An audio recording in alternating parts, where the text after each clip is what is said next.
अस्सलाम वालेकुम friends, evo Meena evolution channel पे सुफियान आपको खुशामदीद कहता है। दोस्तों, आज ही एक नई ज़बरदस्त वीडियो लेकर हाजिर हूँ जिसमें मैं आपको बताऊंगा कि जब आप नॉर्वे का वीज़ा अप्लाई करेंगे तो आपको कौन कौन से डॉक्यूमेंट्स की ज़रूरत होगी।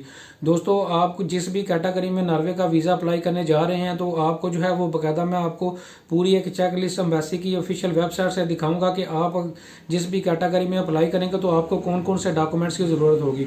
दोस्तों, आप अगर चेक लिस्ट को अच्छे तरीके से समझेंगे, अपने डॉक्यूमेंट्स को अच्छे तरीके से तैयार करेंगे, अपनी फाइल को अच्छे तरीके से तैयार करेंगे तो बहुत ज़्यादा चांसेस हैं कि आपको इंशाल्लाह नॉर्वे का वीज़ा जो है वो ज़रूर मिलेगा। दोस्तों, आप जानते ही हैं कि जब आप किसी भी एम्बेसी की ऑफिशियल वेबसाइट पर डॉक्यूमेंट्स की जब आप रिक्वायरमेंट्स देखते हैं तो बहुत सारी चीज़ों का मिक्सर वहाँ पर आपको मिलता है। समटाइम आप जब बहुत ज़्यादा जो है वो कन्फ्यूज़ होते हैं कि मैं तो जॉब करता हूँ, ये बिज़नेस वाले लोगों के लिए ये चीज़ लिखी हुई है, और या मैं बिज़नेस करता हूँ, ये तो जॉब वाले लोगों के लिए चीज़ लिखी हुई है। तो दोस्तों, आपकी सहूलत के लिए जो है मैंने एक पूरी अलहदा से एक डिटेल बनाई हुई है, बाकायदा अलहदा से एक डेडिकेटेड लिस्ट बनाई हुई है जिसमें मैं पूरा तरीकाकार आपको बताऊंगा। ऐसे लोग जो जॉब करते हैं वो कौन से डॉक्यूमेंट्स की उनको ज़रूरत होगी, उनके लिए अलहदा से एक लिस्ट बनाई हुई है। ऐसे लोग जो बिज़नेस करते हैं वो कौन से डॉक्यूमेंट्स लगाएंगे, उनके लिए अलहदा से एक लिस्ट बनाई हुई है। ऐसे लोग जो स्टूडेंट्स हैं और वो किसी भी कैटेगरी में नॉर्वे का वीज़ा अप्लाई करने जा रहे हैं तो वो कौन से डॉक्यूमेंट्स लगाएंगे, उनके लिए अलहदा से एक लिस्ट बनाई हुई है। ऐसे लोग जो कि नाबालिग हैं उनके लिए अलहदा से एक लिस्ट बनाई हुई है। ऐसे लोग जो गवर्नमेंट जॉब करते हैं उनके लिए अलहदा से मैंने एक लिस्ट बनाई हुई है। तो दोस्तों, आपकी सहूलत के लिए आप जिस भी कैटेगरी में वीज़ा अप्लाई करने जा रहे हैं और आप पाकिस्तान में, इंडिया में, बांग्लादेश में या मालदीव में जिस तरह का भी काम करते हैं उस काम के रेलिवेंट जो है आपकी मैंने अलग से एक लिस्ट बनाई हुई है जिससे आपकी अंडरस्टैंडिंग बहुत ज़्यादा अच्छी होगी और आपको अच्छे तरीके से पता चल सकेगा कि आप अगर जॉब करते हैं तो आप कौन से डॉक्यूमेंट्स लगाएंगे या बिजनेस करते हैं तो कौन से डॉक्यूमेंट्स लगाएंगे। तो दोस्तों, आइए चलते हैं लैपटॉप की स्क्रीन पे और मैं आपको पूरी जो है वो बाकायदा लाइव डेमो देने जा रहा हूँ। और दोस्तों, लैपटॉप की स्क्रीन पे जाने से पहले मैं आपसे गुजारिश करूँगा कि मेरे चैनल को सब्सक्राइब कर लें। हाँ जी दोस्तों, तो हम लैपटॉप की स्क्रीन पे आ चुके हैं। ये आप देख सकते हैं कि Norwegian embassy Abu Dhabi friend and family visa documents checklist. पहले तो ये चेकलिस्ट है, दूसरी चेकलिस्ट है टूरिस्ट वीज़ा डॉक्यूमेंट्स चेकलिस्ट। फिर आ जाते हैं business visa documents checklist, cultural, sports, religious event organizers, organizations. अच्छा, ये तीनों की दोस्तों ये ऑफिशियल वेबसाइट से मैं आपको पूरी डिटेल दिखा रहा हूँ। ये मैं यहाँ पे जो है ज्यादा टाइम नहीं लगाऊंगा, एक सरसरी सा ओवरव्यू आपको यहाँ से जो है एम्बेसी की ऑफिशियल वेबसाइट से दिखा रहा हूँ कि ये वाली जो डिटेल है ये ऐसे लोग जो कि अगर टूरिस्ट वीज़ा अप्लाई कर रहे हैं उनके लिए डिटेल है। अगर बिजनेस वाले फ्रेंड एंड फैमिली कैटेगरी में अप्लाई कर रहे हैं जिनके पास नॉर्वे का इनविटेशन है वो कौन से डॉक्यूमेंट्स लगाएंगे उनकी डिटेल मौजूद है। इसके अलावा जो लोग बिजनेस ट्रिप पे जा रहे हैं उनके लिए डिटेल है। दोस्तों, ये एक आपको मैंने एक जस्ट यहाँ से ओवरव्यू जो है यहाँ पे से जस्ट दिखा रहा हूँ। इसकी एक एक डिटेल जो है मैं आपको ये देखें लहदा से मैंने एक पूरी एक डिटेल बनाई हुई है जिसको मैं लहदा आपको बकायदा बताऊंगा कि आपने कौन कौन सा डॉक्यूमेंट्स लगाना होगा और ये वाला डॉक्यूमेंट्स जो है आपको कहाँ से मिलेगा, पूरी डिटेल जो है आपको वीडियो में बताऊंगा। तो दोस्तों, आइए चलते हैं, मैं आपको पूरी जो है वो डिटेल आप बताने जा रहा हूँ। ये नॉर्वेजियन एम्बेसी अबू धाबी इसलिए ऊपर लिखा हुआ है कि दोस्तों इस वक्त कोविड की वजह से जो पाकिस्तान में या इंडिया में या बांग्लादेश में जो एम्बेसीज हैं नॉर्वे की वो ज्यादातर जो एप्लीकेशंस हैं वो अबू धाबी से ही जो है वो ले रही हैं। यानी कि जो भी आप वीजा एप्लीकेशन अपने मुल्क में जमा करवाएंगे वो अबू धाबी में जो नॉर्वे की एम्बेसी है वही डील करेगी। तो रूटीन में जो एम्बेसी है जो पाकिस्तान में मौजूद है वो रूटीन में एप्लीकेशन जो है वो खुद ही जो है वो रिसीव करती है, लेकिन इस वक्त जो है नॉर्वेजियन एम्बेसी अबू धाबी जो है वो इस वक्त सारे डॉक्यूमेंट जो है वो आपकी सबमिशन जो है वो कर रही है। तो दोस्तों, आइए चलते हैं, मैं अब आपको डिटेल जो है बताने जा रहा हूँ। सबसे पहले जो है मैं आपको बताऊंगा कि आपने एक ऑनलाइन वीजा एप्लीकेशन सबमिशन जो है वो करनी है, जो कि शेंगन वीजा एप्लीकेशन सबमिशन जो है ऑनलाइन होती है। पूरा वीजा एप्लीकेशन फॉर्म फिल करना है जो कि आपने जो है डॉक्यूमेंट्स के साथ लगाना होगा, उसका प्रिंट आउट लेके ये किस तरह से फिल करना है इसकी अलहदा से मेरी एक डेडिकेटेड वीडियो मौजूद है, नीचे लिंक डिस्क्रिप्शन में मौजूद है, आप जाके देख सकते हैं कि नॉर्वे का जो वीजा एप्लीकेशन फॉर्म है वो किस तरह से फिल करना है। अच्छा दोस्तों, अब आ जाते हैं सॉलिड ट्रैवलिंग प्लान और कवरिंग लेटर। दोस्तों, जब भी आप जो है नॉर्वे का वीजा अप्लाई करेंगे तो आपने जो है एक पूरा बकायदा सॉलिड प्लान जो है एम्बेसी को देना होगा कि आप जो है वहां पे क्यों जाना चाह रहे हैं। मिसाल के तौर पर आपका अगर बिजनेस ट्रिप है तो आपका वहां पे जाने का पर्पस क्या है, वहां पे किस नेचर जो जिस भी नेचर का आपका बिजनेस है उसी नेचर के रेफरेंस से वहां पे कोई कॉन्फ्रेंस, कोई मीटिंग, कोई सिंपोजिया हो रहा है वहां पे आप अटेंड करने जा रहे हैं, या फिर आप कोई जो है टूरिज्म के लिए जा रहे हैं उसकी भी एक सॉलिड रीजन देनी होगी।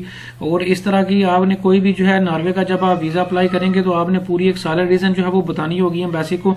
और वही जो सैलरी डिवीजन वही जो आपका पूरा टूर प्रोग्राम और टूर प्लान होगा, वही उसी का एक कवरिंग लेटर भी आपने जो है वो तैयार करना होगा। और जो आप सारी डिटेल जाने की देंगे उसमें जो है बकायदा लेटर में भी उसको मेंशन करेंगे और बकायदा बताएंगे कि आप फलां डेट से लेके फलां डेट तक नॉर्वे के ओस्लो में सिटी में या किस सिटी में जो है आप कितना टाइम स्पेंड करेंगे, कौन से रिलेटिव को मिलेंगे, कौन से दोस्त को मिलेंगे, कौन सा टूरिज्म वाले पॉइंट को जो है वो विजिट करेंगे। ये पूरी आपने एक प्लानिंग आर्टनरी बना के और साथ कवरिंग लेटर भी उस आर्टनरी का और सैलरी प्लान का बना के जो है एम्बेसी को जो है वो देना होगा।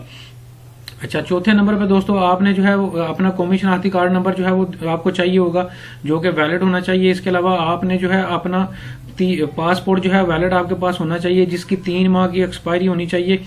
और आपके पास जितने भी जो प्रीवियस पासपोर्ट हैं 10 सालों के, वो भी आपने जो है वो साथ जो है वो लगाने होंगे, ओरिजिनल साथ लगाने होंगे। जब आप अपने बाकी डॉक्यूमेंट्स जमा करवा रहे होंगे तो ये भी आपने जो है वो साथ लगाने होंगे। दोस्तों अब आ जाते हैं, ये 2 पॉइंट हैं, इनको बड़े अच्छे तरीके से गौर से समझिएगा। एक है FRC बाई बर्थ और एक है FRC बाई मैरिज। दोस्तों FRC क्या होता है? ये होता है फैमिली रजिस्ट्रेशन सर्टिफिकेट। दोस्तों ये पाकिस्तान में नादरा जो है इशू करता है, और इंडिया, बांग्लादेश, मालदीव और बाकी भूटान जितने भी एशियन कंट्रीज हैं उनमें जहां पे से भी आपका कौमी शनाख्ती कार्ड बनता है वहां से जो है ये वाला फैमिली रजिस्ट्रेशन सर्टिफिकेट जो है ये इशू किया जाता है। दोस्तों मैं यहाँ पे आपको ये बताता चलूं कि ये 2 तरह के FRC होते हैं। एक FRC बाई बर्थ होता है। बाई बर्थ में जो है आपकी सिस्टर्स, आपके भाई और आपके पेरेंट्स जो है वो शामिल होते हैं। और बाई मैरिज से जैसा कि नाम से सारा है, जिसमें आपकी बेगम, आपका हामद और आपके बच्चे शामिल होते हैं। जो दोस्तों मैरिड लोग हैं वो ये वाला, जो अनमैरिड लोग हैं वो ये वाला family registration certificate by birth लगाएंगे, और जो शादीशुदा लोग हैं वो ये वाला भी लगाएंगे। वो दोनों यानी कि लगाएंगे, बाई बर्थ भी और बाई फैमिली भी। और यहाँ पे दोस्तों एक और टेक्निकल पॉइंट आपने यहाँ पे ये समझना है कि अगर तो आपको नॉर्वे में रहने वाला बंदा कोई इनविटेशन या स्पॉन्सर भेज रहा है और उससे आपका कोई ब्लड रिलेशन है, तो फिर आपने इस फैमिली रजिस्ट्रेशन सर्टिफिकेट से वो ब्लड रिलेशन जो है उसका प्रूफ देना होगा और बाकायदा जो है अपने उस रिलेशन को स्टैब्लिश करना होगा इस फैमिली रजिस्ट्रेशन सर्टिफिकेट पे के थ्रू। मिसाल के तौर पर अगर मेरा भाई जो है वो नॉर्वे में सेटल्ड है और वो मुझे इनविटेशन या स्पॉन्सर भेज रहा है, तो मैंने अपना जो नादरा से फैमिली रजिस्ट्रेशन सर्टिफिकेट लूंगा, उस पे बाकायदा जो है उसका और मेरा नाम जो है बाकायदा मेंशन होना चाहिए, जिससे जो है मेरा और उसका रिलेशन जो है वो स्टैब्लिश होगा और पता चलेगा, इस चीज का प्रूफ होगा कि ये वाकई मेरा भाई है। अगर आपका कोई कजन है, कोई सेकंड कजन है या फर्स्ट कजन है, फिर भी आपने ये वाला जो कनेक्शन है, अगर मिसाल के तौर पे आपका चचाजाद भाई है, तो फिर आपने उसका भी फैमिली रजिस्ट्रेशन सर्टिफिकेट लेना होगा और अपना भी लेना होगा, और उसके थ्रू जो है आपने अपना रिलेशन जो है वो बाकायदा प्रूफ देना होगा कि ये मेरे चचा या ताया का बेटा है, जो अंकल का बेटा है, जो नॉर्वे में मौजूद है और वो मुझे इनविटेशन या स्पॉन्सर भेज रहा है। और दोस्तों अगर आपके पास इनविटेशन या स्पॉन्सर नॉर्वे का मौजूद नहीं है, फिर भी आपने दोनों सूरतों में ये वाले दोनों जो फैमिली रजिस्ट्रेशन सर्टिफिकेट हैं ये लाजमी तौर पर जो है वो साथ लगाने होंगे। ये कंपलसरी है, बल्कि ये जो अभी आपको मैं जो 14-15 चीजें बता रहा हूँ इस पेज पे, ये हर एप्लीकेंट लगाएगा, हर बंदा जो नॉर्वे के लिए अप्लाई कर रहा है वो जरूर लगाएगा। अच्छा आगे आ जाते हैं। आगे दोस्तों आपने बैंक स्टेटमेंट 6 माह की लगानी होगी। इसके अलावा बैंक स्टेटमेंट के अलावा बैंक का अकाउंट मेंटेनेंस लेटर जो है ये भी लगाना होगा। अकाउंट मेंटेनेंस लेटर क्या होता है दोस्तों, ये मैं आपको बताता चलूं कि अकाउंट मेंटेनेंस लेटर जो है बेसिकली एक लेटर होता है जिसपे बाकायदा मेंशन होता है कि ये फलां बंदा जो है ये हमारा अकाउंट होल्डर है और ये इतने सालों से या इतने अरसे से हमारा अकाउंट होल्डर है, इसका कौमी शनाख्ती कार्ड नंबर ये है, ये वाला इस लेटर को जो है अकाउंट मेंटेनेंस लेटर कहा जाता है। ये आपने अपने बैंक से दोनों चीजें लेनी है, ये आपको फ्री या बहुत कम चार्जेस दे के जो है वो बन जाएंगे, और इन दोनों चीजों पे जो है आपने बैंक की जो है बाकायदा साइन और स्टैम्प भी करवाने होंगे। अच्छा दोस्तों आगे आ जाते हैं। आपने एयर टिकट रिजर्वेशन एक जो है दोस्तों एक लगानी होगी। ये टेम्परेरी एयर टिकट रिजर्वेशन आगे मैंने ब्रैकेट में लिखा हुआ है दोस्तों। ये टेम्परेरी एयर टिकट रिजर्वेशन से मुराद ये है कि मिसाल के तौर पर आपने 1 मार्च को जो है वो फ्लाई करना है और 10 मार्च को जो है वो आपकी वापसी है। इसकी एक आप टेम्परेरी किसी भी ट्रैवल एजेंट या टूर ऑपरेटर से जो है एक बाकायदा जो है टेम्परेरी एयर टिकट रिजर्वेशन निकालेंगे। जिस भी दौरानिये में आपने ट्रैवल करना होगा उसे आपने कहना है कि मैंने नॉर्वे का वीजा अप्लाई करना है, तो मुझे एयर टिकट रिजर्वेशन जो है टेम्परेरी दे दी जाए। दोस्तों ये एयर टिकट नहीं होती है, जस्ट रिजर्वेशन होती है जो कि आपको कोई भी टूर ऑपरेटर या ट्रैवल एजेंट फ्री में जो है वो देता है, और या फिर वो ना 1 या 200 रुपीज जो है वो चार्जेस लेके आपको नॉमिनल चार्जेस लेके जो है ये एक निकाल देता है। आपके पासपोर्ट दे के उसकी डिटेल जो है उसे दे के नाम वगैरह दे के आपको निकाल देता है। आगे दोस्तों आपने होटल की टिकट की होटल की रिजर्वेशन भी लगानी होगी, और ये होटल की जो रिजर्वेशन है आपने booking.com से जो है फ्री जो है ऑनलाइन जो है बुक करवा सकते हैं। और दोस्तों मैं आपको बताता चलूं कि ये जो होटल रिजर्वेशन है, ये अगर कोई बंदा ऐसा जो कि नॉर्वे में मौजूद है वो आपको इनविटेशन या स्पॉन्सर भेज रहा है, तो आप ये होटल में नहीं रहना चाहते, उसके घर पे रहना चाहते हैं, तो फिर आप जो है उसके घर का एड्रेस भी दे सकते हैं। फिर आपके लिए होटल रिजर्वेशन जो है वो कराना जरूरी नहीं, या फिर आप जो है इसको छोड़ भी सकते हैं। और अगर आपने जो है खुद से जो है, चाहे आपके पास इन्विटेशन या स्पॉन्सर है या नहीं है, और आप खुद से ही होटल में ही रहना चाहते हैं, तो फिर आपने लाजमी तौर पे ये होटल रिजर्वेशन जो है वो करवानी होगी। और इसकी बुकिंग भी उसी दुरानिये की होनी चाहिए जिस दुरानिये के जो है आप ट्रैवल करेंगे, और जिन डेट्स में आप ट्रैवल करेंगे, जिस सिटी में ट्रैवल करेंगे, उसी के डिटेल के हवाले से जो है आपकी होटल की रिजर्वेशन जो है वो मैच करनी चाहिए। इसी तरह दोस्तों पुराने अगर आपके पास पासपोर्ट मौजूद हैं जो एक्सपायर हो चुके हैं, तो उनकी फोटो कापी, जिन पेजेस पे अगर कोई वीजा लगा हुआ है, कोई इन आउट की स्टंप लगी हुई है, कोई इमिग्रेशन की स्टंप लगी हुई है, तो वो भी उनकी भी फोटो कापीज भी आप साथ जो है वो जरूर लाजमी तौर पर जो है वो ओरिजिनल पासपोर्ट के साथ कापीज भी लगाएंगे। इसी तरह दोस्तों आपने पिछले 2 सालों की टैक्स रिटर्न फाइल्स जो है वो, जो बंदे फाइलर हैं वो अपनी टैक्स रिटर्न जो है पिछले 2 साल की जो है जो उनकी कापीज भी जो है वो साथ देंगे। FBR के टैक्स रिटर्न जो है वो साथ देंगे। और अगर वो कोई बंदा ऐसा बंदा जो टैक्स नहीं दे रहा, वो टैक्स एग्जम्प्टेड है, तो फिर उसने बकायदा प्रूफ देना होगा और बताना होगा कि ये मेरी वजह है कि मैं टैक्स पेयर नहीं हूँ, और एग्जम्प्टेड टैक्स ना देने की मेरी ये रीजन है और मैं इसे एग्जम्प्टेड हूँ, उस लगा बकायदा उसने प्रूफ देना होगा। दोस्तों यहाँ पे एक और चीज आपको बताता चलूं, ऐसे लोग जो सैलरी पर्सन है, अगर उनके वो फाइलर नहीं है, टैक्स नहीं पे कर रहे, तो उनकी अगर वो फाइलर नहीं है और वो टैक्स पे कर रहे हैं, उनका सैलरी स्लिप के ऊपर बकायदा मेंशन है कि आपकी टैक्स की डिडक्शन जो है हो रही है, तो अगर वो टैक्स रिटर्न नहीं भी लगाएं तो कोई इशू नहीं है। तो ये सैलरी वाले लोगों के लिए जो है ये मैं आपको गाइड कर रहा हूँ। अगर आप बिजनेसमैन है तो फिर आप लाजमी तौर पर अपनी टैक्स रिटर्न 2 साल की लगाएंगे। अच्छा, आगे आ जाते हैं दोस्तों ट्रैवलिंग इंश्योरेंस। ट्रैवलिंग इंश्योरेंस में दोस्तों आपने जो है एक ट्रैवलिंग इंश्योरेंस लगानी होगी जो कि 30,000 यूरो की जो है आपकी इंश्योरेंस होती है, जिसमें आपका 30,000 यूरो की जो आपको इंश्योरेंस कवरिंग मिलती है, वो आपको पाकिस्तानी रुपीज में किसी भी ट्रैवल एजेंट या टूर ऑपरेटर से 2500 से लेकर 3,000 या 3,500 रुपए तक जो है आपको वो इंश्योरेंस जो है मिलेगी। वो आप अपना पासपोर्ट दिखा के जिस दुरानिये को आप ट्रैवल करेंगे उस दुरानिये की आपको ट्रैवलिंग इंश्योरेंस करवानी होगी। इसी तरह दोस्तों वीजा फीस रसीद आपको एक मिलेगी जब आप online visa application form fill करेंगे, जो कि मैं आपको सिखा चुका हूं, उसकी वीडियो भी नीचे मौजूद है। जब आप वो वीजा एप्लीकेशन फॉर्म सारा फिल कर लेते हैं तो एंड पे जो है आप जाके उसकी 80 यूरो जो है वो फीस पे करते हैं, जो कि बड़ों की होती है, और छोटे बच्चों की जो है फीस कम होती है। वो पे करेंगे तो बाकायदा आपको ईमेल एक आएगी और उस ईमेल में जो है आपको इसकी जो है वो रसीद मिलेगी। उसकी रसीद की कॉपी भी जो है आपने साथ जो है वो लेके जानी होगी जब वीजा एप्लीकेशन सबमिशन के लिए आप जाएंगे। अच्छा दोस्तों, एक पासपोर्ट साइज जो है आपको तस्वीर भी चाहिए होगी, और ये तस्वीर जो है 6 माह से पुरानी नहीं होनी चाहिए। ये दोस्तों 15 जो चीजें हैं ये हर एप्लीकेंट, हर अप्लाई करने वाला बंदा जो है लाजमी तौर पे लगाएगा।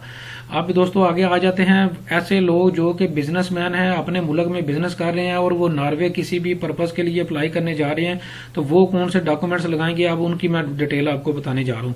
सबसे पहले तो दोस्तों उनका जो बिजनेस का जो लेटर हेड है या विजिटिंग कार्ड है, या दोनों चीजें जो है वो भी लगा सकते हैं, या कोई एक लगा सकते हैं। जो भी उनका बिजनेस का लेटर हेड है या विजिटिंग कार्ड है वो लगाएंगे।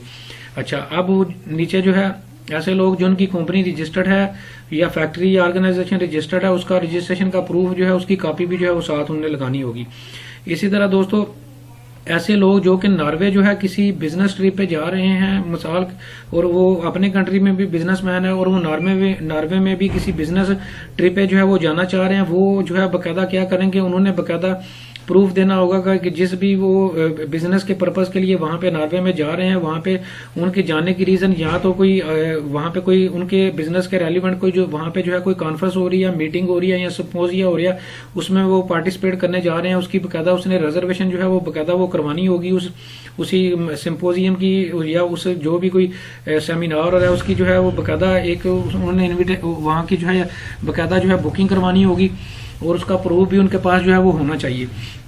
इसी तरह दोस्तों अगर कोई ऐसा बंदा जो जिसके बकायदा जो है किसी बंदे के साथ नॉर्वियन में कोई अगर कोई ऑर्गेनाइजेशन या कोई बिजनेस वहां पे स्टैब्लिश है और आपसे उससे कोई रिलेशन है और आप उसको विजिट करना जा रहे हैं या उसकी फैक्ट्री को विजिट करना जा रहे हैं, तो आपने वो वाला रिलेशन जो नॉर्वे में रहने वाला बंदा है या ऑर्गेनाइजेशन है या कंपनी है या फैक्ट्री है उसके साथ जो आपका रिलेशन है, अगर आपने वो इनवॉइसेस के थ्रू, शिपमेंट के थ्रू या कॉन्फ्रेंस या मीटिंग लेटर, किसी लेटर के थ्रू या इन चीजों के थ्रू किसी भी कोई भी आपने प्रूफ जो है वो बकायदा देना होगा, जिससे साबित हो कि आपका वाकई ही ये जानने का जो नॉर्वे का ऑब्जेक्टिव है वो बिजनेस है और आपका जो है वहां पे बिजनेस रिलेशन इस बंदे के साथ है और उसका ये प्रूफ है और आप वहां पे इसलिए जाना चाह रहे हैं।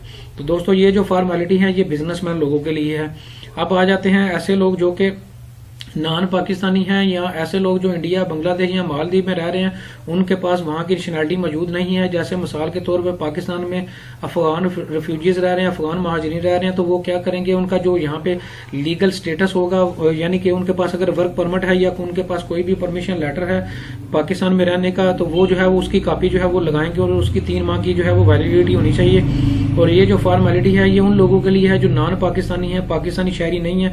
पाकिस्तानी शहरी अपना कौमी शनाख्ती कार्ड की कॉपी लगाएगा।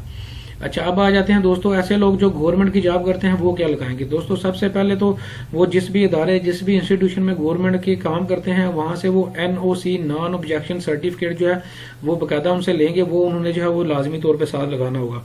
इसी तरह दोस्तों ऐसे लोग जो कि रिटायर्ड हो चुके हैं उन्होंने अपनी पेंशन बुक की जो 6 मंथ की स्टेटमेंट है वो जो है वो साथ जो है वो लगानी होगी। तो ये गवर्नमेंट एम्प्लॉइज और रिटायर्ड बंदे वाले लोगों के लिए फॉर्मेलिटी है। अच्छा दोस्तों, अब आ जाते हैं ऐसे लोग जो अपने मुल्क में जो है वो स्टूडेंट हैं और वो किसी भी कैटेगरी में जो है वो नॉर्वे का वीजा अप्लाई करने जा रहे हैं, वो कौन से डॉक्यूमेंट्स लगाएंगे। अच्छा, इसमें मैं आपको बताता चलूं, सबसे पहले जो बंदा स्टूडेंट है वो अपने कॉलेज, स्कूल या यूनिवर्सिटी का बकायदा एडमिशन या एनरोलमेंट कार्ड जो है वो लगाएगा, उसकी कॉपी लगाएगा, जो कि बकायदा प्रूफ होगा कि ये बंदा स्कूल, कॉलेज या यूनिवर्सिटी में जो है वो पढ़ता है। इसी तरह दोस्तों जिस भी इदारे में, जिस भी स्कूल में, जिस भी कॉलेज में वो जो है वो यूनिवर्सिटी में जो है वो पढ़ रहा होगा, वहां से उसने एक लीव एप्लीकेशन जो है वो लेनी होगी और उसकी कॉपी भी जो है वो साथ जो है वो, बल्कि ओरिजिनल लीव एप्लीकेशन ओरिजिनल जो है वो साथ लगाएगा। तो ये स्टूडेंट्स के लिए फॉर्मेलिटी है, ये स्टूडेंट्स के लिए डॉक्यूमेंट्स हैं जो वो लगाएंगे। अच्छा दोस्तों, अब आ जाते हैं ऐसे लोग जो स्पाउस के लिए जो है, स्पाउस को मिलने के लिए जो है नॉर्वे जाना चाह रहे हैं। मिसाल के तौर पर नॉर्वे में कोई हस्बैंड या बीवी अपने हस्बैंड या बीवी को बुलाना चाह रहा है, वहां पे जो है वो मिलना चाह रहे हैं, इकट्ठा होना चाह रहे हैं, तो वो बंदा जो है निकाह नामा, जिसे मैरिज सर्टिफिकेट भी कहते हैं, वो लगाएगा और ये जो है आपको लोकल जो यूनियन काउंसिल है वहां से जो है वो मिलेगा।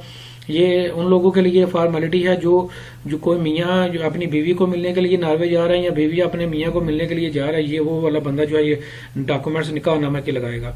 अच्छा दोस्तों, अब आ जाते हैं ऐसे लोग जो अपने मुल्क में जो है वो जॉब करते हैं और वो नॉर्वे किसी भी कैटेगरी में अप्लाई करने जा रहे हैं, वो कौन से डॉक्यूमेंट्स लगाएंगे उनकी डिटेल बताने जा रहा हूँ।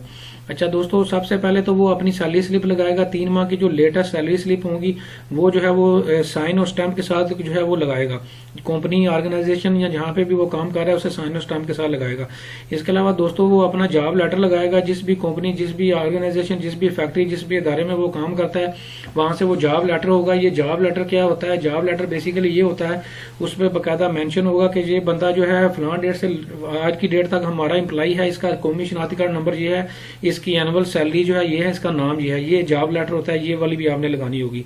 इसी तरह दोस्तों जिस दुरानिये में भी आप नॉर्वे का विजिट करने के लिए जा रहे होंगे, उसी दुरानिये का जो है आपने जो है बाकायदा लीव एप्लीकेशन भी जो है ओरिजिनल साथ जो है वो साथ जो है एम्बेसी को जमा करवानी होगी। उस दुरानिये की छुट्टी भी आपने जो है वो प्रूव करवा के लगानी होगी।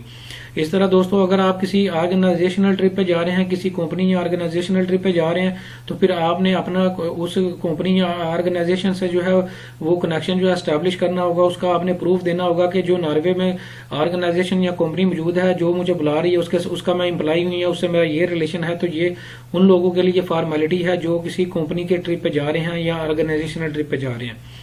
अच्छा दोस्तों, अब आ जाते हैं ऐसे लोग जो कि माइनर्स हैं, जो नाबालग हैं, जिनकी एज जो है 18 साल से कम है, वो क्या करेंगे। दोस्तों सबसे पहले तो वो अपने वालदैन से जो है एक बकायदा परमिशन कंसेंट लेटर जिसे कहते हैं, वो उसका एक एफिडेविट जो है वो देंगे। वो पेरेंट्स जो है उनमें से वालिद या वालदा किसी एक की तरफ से परमिशन लेटर जो है एक कंसेंट लेटर जो है एफिडेविट जो है ये बकायदा आपको जो डिस्ट्रिक्ट कोर्ट्स हैं, लोकल जो आपकी कचहरियां होती हैं वहां से आपका ये बनेगा, वो जो है वो साल लगाएंगे।